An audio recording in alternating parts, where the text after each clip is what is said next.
ان سے تو توقع رکھنا ہی فضول تھا، کیونکہ انہوں نے ملنا جلنا اسی لیے تک کر دیا تھا کہ ہم سوالی نہ بن جائیں۔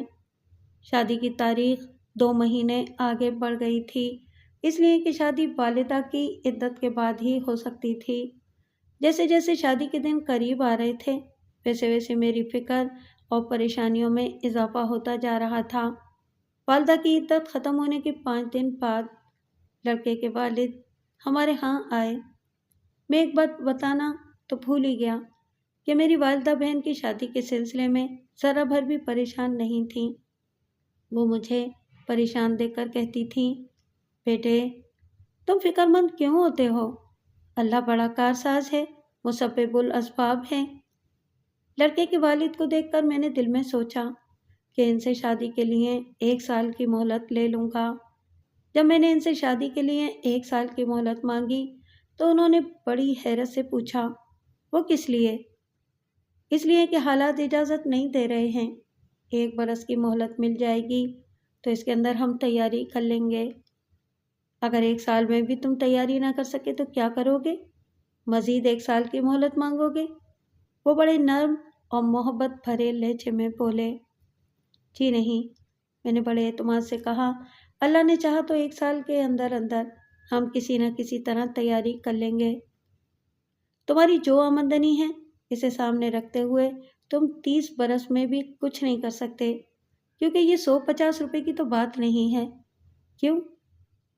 انہوں نے یہ بات غلط نہیں کہی تھی۔ ان کی بات سن کر میری گردن جھک گئی، جیسے میں نے اعتراف کیا ہو۔ پھر بھی میں نے کمزور لہجے میں کہا، آپ سچ فرماتے ہیں، لیکن کوشش تو کرنے دیں۔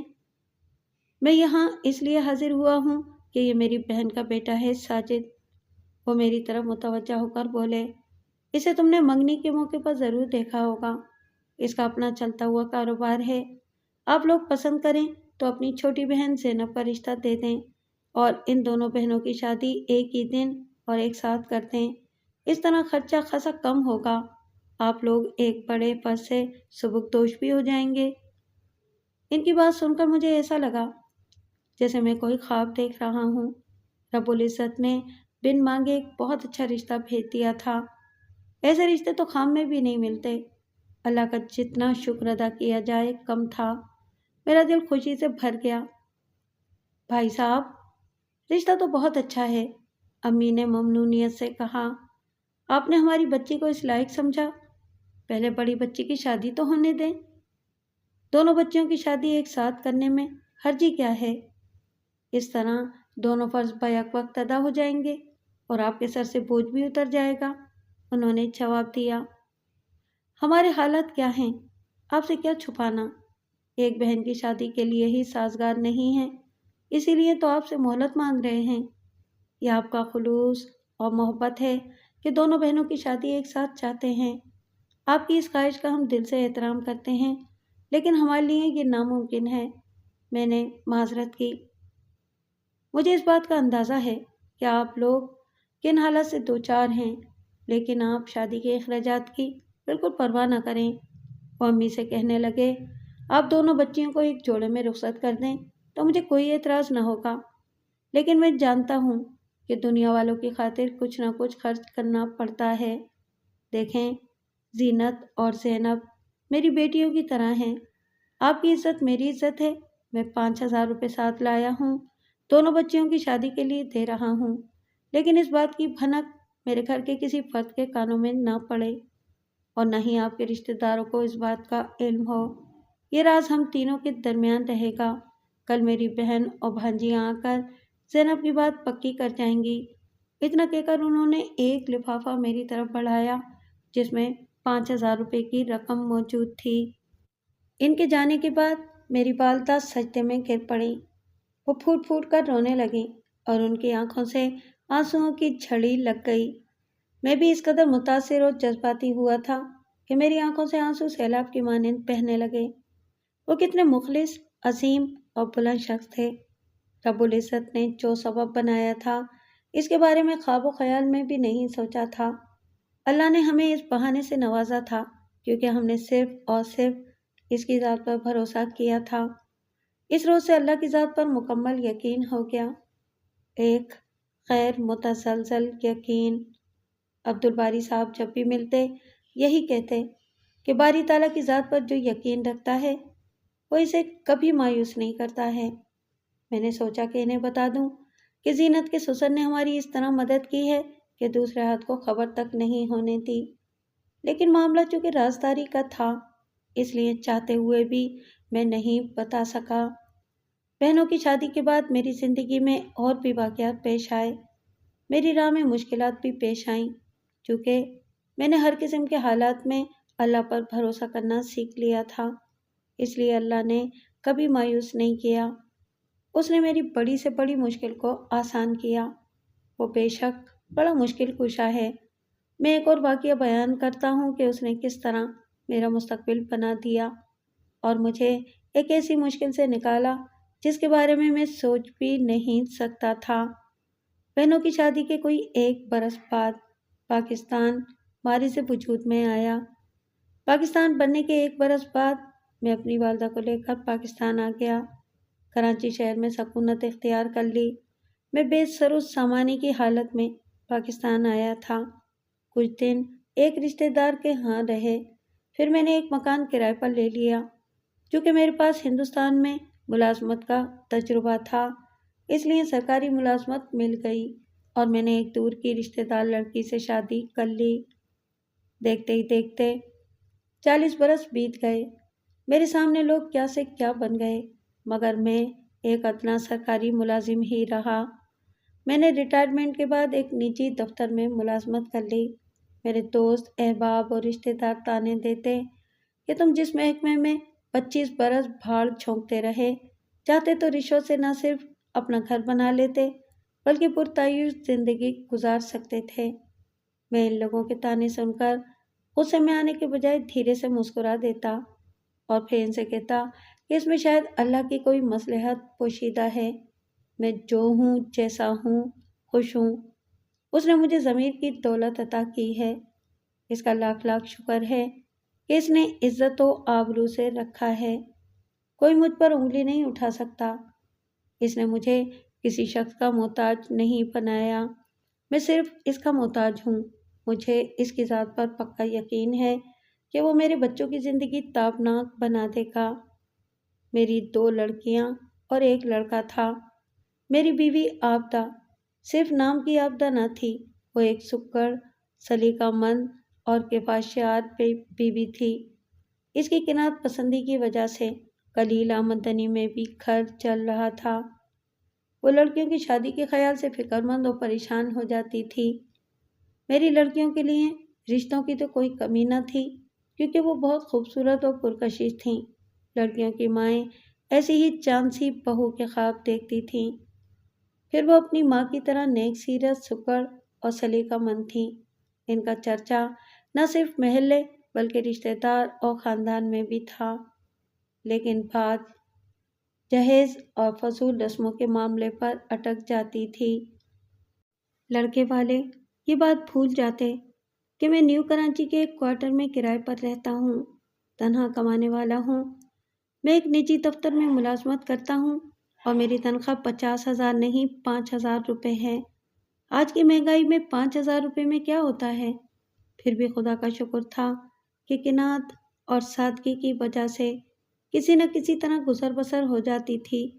پھر میرے گھر میں رنگین ٹیلی ویژن تھا، نہ فریج۔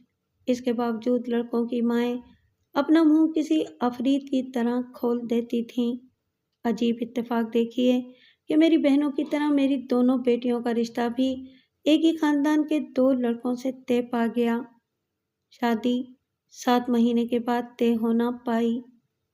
لڑکے والوں نے جہیز اور مائیوں کی کوئی شرط نہیں رکھی۔ میرے اصرار پر انہوں نے مہندی کی رسم بھی ختم کر دی۔ میں نے یہ دیکھ کر لڑکیاں اس خاندان میں دی تھی کہ لڑکے شریف اور اعلیٰ تعلیم یافتہ تھے اور ان کی کمائی حلال رزق پر مبنی تھی۔ وہ میری بیٹیوں کی رخصتی ایک ہی دن میں چاہتے تھے۔ میں نے اللہ کی ذات پر بھروسہ کرتے ہوئے ان کی ہر بات مان لی۔ عابدہ نے دونوں بیٹیوں کے جہیز کے لیے ایک جگہ BC ڈالنے کی بات کی۔ 500 روپے مہینہ کی BC تھی۔ انہوں نے کہا کہ شادی سے 1 ماہ پہلے 10,000 روپے کی BC دیں گے۔ میں نے دفتر کے مالک سے بات کی تو انہوں نے 20,000 روپے کی رقم بطور قرض دینے کا وعدہ کر لیا۔ اس طرح 30,000 روپے کا مسئلہ حل ہو گیا، لیکن اب بھی خاصی رقم کی ضرورت تھی۔ آبدہ بہت زیادہ فکر مند اور پریشان رہنے لگی تھی۔ یہ ایک فطری امر تھا۔ اسے لڑکیوں کی ماں ہونے کے ناطے گھر کی عزت اور وقار کا بڑا خیال تھا۔ میں لڑکیوں کے چہروں اور آنکھوں میں حسن و ملال دیکھتا تھا۔ وہ بڑی حساس طبیعت کی مالک تھیں۔ ماں باپ کے دکھ کو سمجھتی تھیں، لیکن زبان سے کچھ نہیں کہتی تھیں۔ ایک روز مجھے دفتر سے آنے کے بعد ایک مڑا توڑا کاغذ ملا۔ میں نے اٹھا کر دیکھا تو اس پر بڑی بیٹی بطول کی تحریر نظر آئی۔ امی جان، میں اور ماریا یہ محسوس کر رہے ہیں کہ جب سے ہم دونوں بہنوں کا رشتہ طے ہوا ہے، آپ اور ابو مالی حالت کی وجہ سے سخت پریشان ہیں کہ شادی کے اخراجات کے لیے رقم کہاں سے لائیں۔ وقت تیزی سے گزرتا جا رہا ہے۔ ہم اس گھر کی بیٹیاں ہیں۔ آپ دونوں ہمیں جان سے بھی پیارے ہیں۔ ہم سے آپ دونوں کی فکر مندی، پریشانی اور دکھ دیکھا نہیں جا رہا۔ کہنا تو نہیں چاہیے، لیکن یہ بات کہنے کے لیے مجبور ہیں کہ یہ رشتے توڑ دیں۔ اس رشتے کے ختم ہونے پر ہمیں کوئی غم نہیں ہوگا، بلکہ خوشی ہوگی کہ ایک بڑے بوجھ سے نجات مل گئی۔ ہم دونوں بہنیں اعلیٰ تعلیم یافتہ ہیں، کسی اسکول میں استانی کی ملازمت کر لیں گے یا کسی ادارے میں ملازم ہو جائیں گے۔ آخر سینکڑوں لڑکیاں ملازمت کرتی ہیں۔ ہم اولاد ہونے کے ناطے والدین پر بوجھ بننا نہیں چاہتی۔ آپ اور ابو نے جس طرح ہماری پرورش کی اور تعلیم کے زیور سے آراستہ کیا، اس سے فائدہ کیوں نہ اٹھائیں؟ اگر کسی اسکول یا دفتر میں ہمارا ملازمت اختیار کرنا نامناسب ہے تو بھئی گھر میں سلائی کڑھائی کا کام شروع کیا جا سکتا ہے۔ ہماری گلی کی کئی لڑکیاں گھروں میں سلائی کا کام کرتی ہیں اور ہر ماہ ایک معقول رقم حاصل کر لیتی ہیں۔ ہماری یہ تحریر ابو کو نہ دکھائیں اور نہ ہی ان سے اس موضوع پر کوئی بات کریں۔ آپ کی بیٹیاں بطول، صابرہ۔ یہ خط پڑھ کر میں آپ دیدہ ہو گیا۔ مسجد میں عشاء کی نماز کے بعد اللہ کو یاد کر کے خوب رویا۔ میری لڑکیاں کتنی حساس اور حقیقت پسند تھیں۔ آبدہ نے اس موضوع پر مجھ سے کوئی بات کی اور نہ ہی میں نے ظاہر ہونے دیا کہ میں نے خط پڑھ لیا ہے۔ جب میں رات سونے کے لیے دراز ہوتا تو آبدہ پوچھتی، اتنی بڑی رقم کا بندوبست کیسے اور کہاں سے ہوگا؟ کیا آپ کوشش کر رہے ہیں؟ وہ راتوں کو سوتے ہوئے اچانک بیدار ہو جاتی اور گھٹ گھٹ کر رونے لگتی۔ مجھے بیدار کر کے کہتی، آپ کو ذرا بھر فکر نہیں، آپ گھوڑے بیچ کر سو جاتے ہیں۔ آخر یہ شادی کیسے ہوگی؟ سوچ سوچ کر مجھے اختلاج ہونے لگتا ہے۔ میں اسے دلاسا دیتا اور سمجھاتا، اللہ کی بندی تم آرام سے سو جاؤ، کسی بات کی فکر مت کرو، ہم نے اللہ پر توکل کیا ہے، اب وہی اس کے اسباب بنائے گا۔ وہ آسمان پر جوڑے بناتا ہے تو دنیا میں انہیں رخصت کرنا بھی اس کی ذمہ داری ہے۔ اللہ پر جو بھروسہ کرتا ہے وہ اسے کبھی مایوس نہیں کرتا۔ مایوسی کفر ہے، اس نے چاہا تو سب کام بخیر و خوبی انجام پا جائیں گے۔ میرے دفتر میں کئی لوگ ہر مہینے انعامی بونڈ کی پرچیاں خریدتے تھے۔ ان کے کبھی چھوٹے بڑے انعام نکل آتے تھے۔ یہ ایک وبا کی صورت اختیار کر گئی تھی۔ لوگ پرچیاں خرید کر تباہ ہو رہے تھے۔ بہت کم لوگوں کی قسمت یاوری کرتی تھی۔ دفتر کے ساتھی مجھے مشورہ دیتے کہ میں بھی ہر مہینے 200-300 روپے کی پرچیاں خرید کر اپنی قسمت آزمائی کروں، کیا پتا کوئی بڑا انعام نکل آئے۔ اس طرح بچیوں کی شادیاں بڑی دھوم دھام سے ہو جائیں گی اور تمام مسئلے چٹکی بجاتے حل ہو جائیں گے۔ میں ان لوگوں سے کہتا کہ مجھے ان پرچیوں پر نہیں، اللہ پر بھروسہ ہے۔ میں کوئی ایسا کام کرنا نہیں چاہتا جو غلط اور غیر شرعی ہو۔ یہ ایک طرح کا جوا ہے، میری مشکل وہی حل کرے گا، یہ میرا ایمان اور یقین ہے۔ جب بھی کوئی مصیبت آتی ہے تو کہہ کر نہیں آتی، اچانک آتی ہے۔ جہاں 10,000 کی کمیٹی ڈال رکھی تھی، وہ عورت ایک حادثے کا شکار ہو کر اسپتال میں داخل ہو گئی، لہٰذا یہ BC پسے پشت چلی گئی۔ اس کے تیسرے دن جس کمپنی میں میں ملازمت کر رہا تھا، اس کمپنی کا دیوالیہ نکل گیا، لہٰذا 1 مہینے کی تنخواہ دے کر ملازمین کو فارغ کر دیا گیا۔ میں نے اس خیال سے 2-3 دوستوں سے 20,000 کی رقم قرض لی تھی کہ کمپنی سے قرض ملتے ہی انہیں لوٹا دوں گا۔ کمپنی کے دیوالیہ ہوتے ہی مجھ پر قیامت ٹوٹ پڑی۔ ادھر BC کے 10,000 روپے بھی ہاتھ سے گئے۔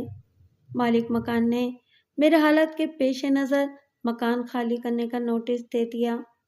میری بیوی اور دونوں لڑکیوں کا رو رو کر برا حال تھا۔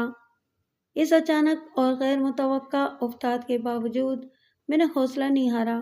میں نے اپنی بیوی اور لڑکیوں کو سمجھایا کہ پریشان ہونے کی ضرورت نہیں، یہ اس کی آزمائش ہے، اس میں بھی اللہ کی کوئی مصلحت و بہتری ہے۔ اس نے چاہا تو مصیبت کے یہ بادل جلد چھٹ جائیں گے۔ ہم نے اس کی ذات پر بھروسہ کیا ہے، وہ ہماری مشکل ضرور آسان کرے گا۔ شادی میں 20 دن باقی رہ گئے تھے۔ میں دن رات دوڑ دھوپ کر رہا تھا کہ کہیں سے اتنی رقم کا بندوبست ہو جائے کہ کسی طرح شادی کے فرض سے تو سبکدوش ہو جاؤں، لیکن ایسی کوئی صورت دور دور تک نظر نہیں آ رہی تھی۔ ہر سمت گھپ اندھیرا تھا۔ ایک روز میرے بچپن کے ایک دوست احسن صدیقی اسے ملنے آئے۔ وہ کلیئرنگ ایجنٹ تھے۔ ان کی بڑی کوشش ہوتی تھی کہ مجھے کسی طرح فائدہ پہنچائیں۔ انہوں نے مجھ سے کہا کہ بیرون ملک سے 200 استعمال شدہ فریج کی ایک لاٹ آئی ہے جسے ایک پارٹی نے کسٹم سے خریدا ہے۔ ان میں کوئی نہ کوئی ایسا نقص ہے جسے وہ لوگ اونے پونے بیچ رہے ہیں۔ میرے خیال میں اس کا نقص 1,500 روپے میں درست ہو جائے گا۔ تم ایک فریج خرید لو، اسے میں بکوا دوں گا۔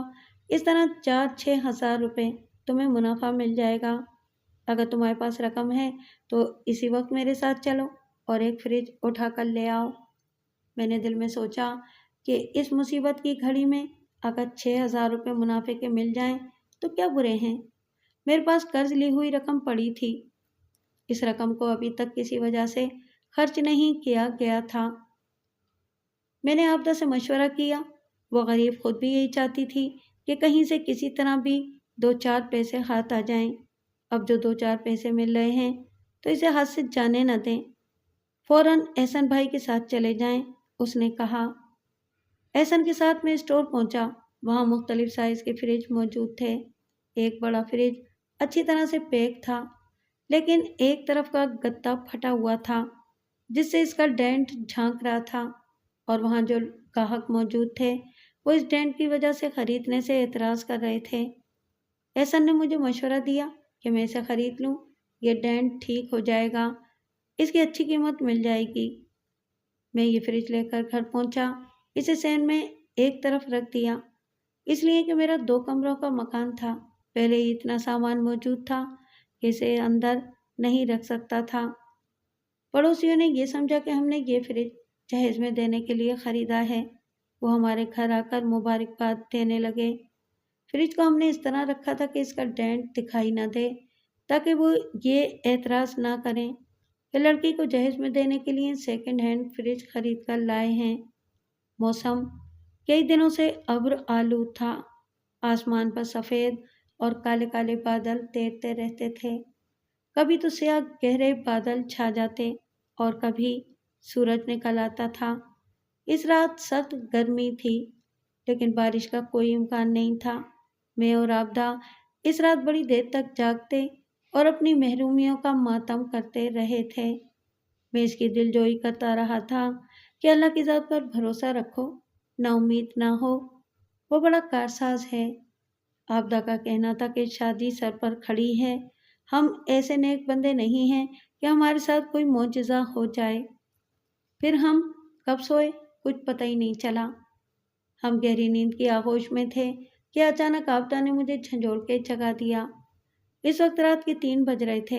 میں نے اس کا متوحش چہرہ دیکھا تو اچھل پڑا۔ ایسا لگ رہا تھا جیسے گھر میں چور گھس آئے ہوں۔ میں نے گھبرا کر پوچھا، کیا ہوا؟ تم اس قدر پریشان اور خوفزدہ کیوں ہو رہی ہو؟ کیا آپ کی آواز نہیں سن رہے؟ اس کی آواز حلق میں اٹک رہی تھی۔ وہ بمشکل بولی، بارش کی آواز۔ دیکھیے، کسی موسلادھار بارش ہو رہی ہے جیسے آسمان پھٹ پڑا ہو۔ میں نے ایک گہری سانس لی اور ہنس کر بولا، یہ تو اللہ کی رحمت ہے،